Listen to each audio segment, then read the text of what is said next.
Selamat pagi Bapak Ibu dan saudara-saudari yang terkasih di dalam Tuhan kita Yesus Kristus. Bersyukur oleh karena kemurahan Tuhan, kita dapat mendengarkan renungan pada hari ini. Bapak Ibu dan saudara-saudari yang terkasih, penting untuk diketahui bahwa Yesus pernah mengajarkan kepada umatnya yang percaya tentang bagaimana kita supaya dapat masuk ke dalam kerajaan Allah. Maka seseorang yang ingin masuk ke dalam kerajaan Allah, orang itu harus mengalami suatu kelahiran baru. Nah, pertanyaannya di sini, apa yang dimaksud dengan lahir baru? Nah, di sini kita akan bersama-sama melihat tentang makna dari lahir baru. Namun sebelum itu, mari kita bersama-sama bersehati di dalam doa. Tuhan Yesus, kami berterima kasih untuk kasih sayang dan pertolongan-Mu di dalam kehidupan kami. Pada saat ini Tuhan, kami memohon agar Roh Kudus-Mu senantiasa bekerja di dalam kami, supaya kami dapat memahami akan kebenaran firman Tuhan. Terima kasih Tuhan Yesus, hanya di dalam nama-Mu kami berdoa. Amin. Pembacaan Alkitab kita pada hari ini terambil dari Yohanes pasalnya yang ketiga ayatnya yang ketiga, yang berbunyi demikian. Jikalau seorang tidak dilahirkan kembali, ia tidak dapat melihat kerajaan Allah. Yesus berkata bahwa jikalau seseorang tidak dilahirkan kembali, maka ia tidak dapat melihat akan kerajaan Allah. Apa yang dimaksudkan di dalam ayat ini? Sebenarnya ayat ini mengingatkan kepada kita bahwasanya kehidupan yang baru di dalam Kristus adalah syarat utama untuk mengalami hubungan yang sejati dengan Tuhan. Kelahiran baru itu bukanlah perubahan secara fisik. Bukan berarti artinya kita harus kembali ke dalam perut ibu kita dan kemudian kita dilahirkan untuk kedua kalinya. Melainkan hal ini berkaitan dengan perubahan rohani yang terjadi di dalam diri dan juga hati kita.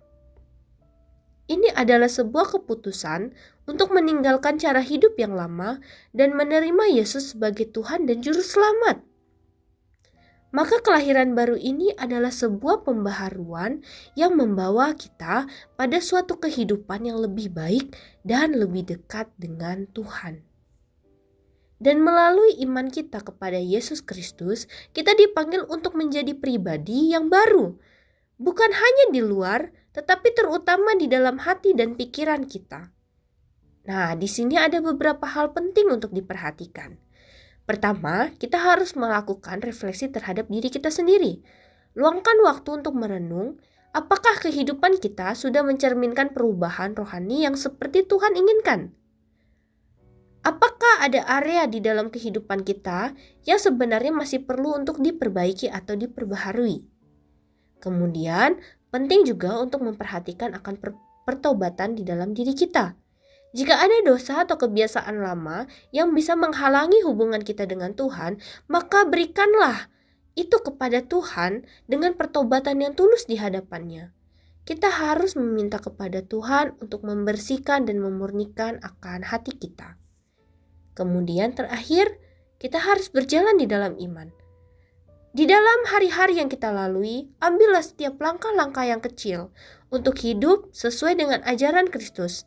Contohnya, kita dapat mengasihi sesama kita juga dapat berbicara dengan jujur dan hidup di dalam perdamaian.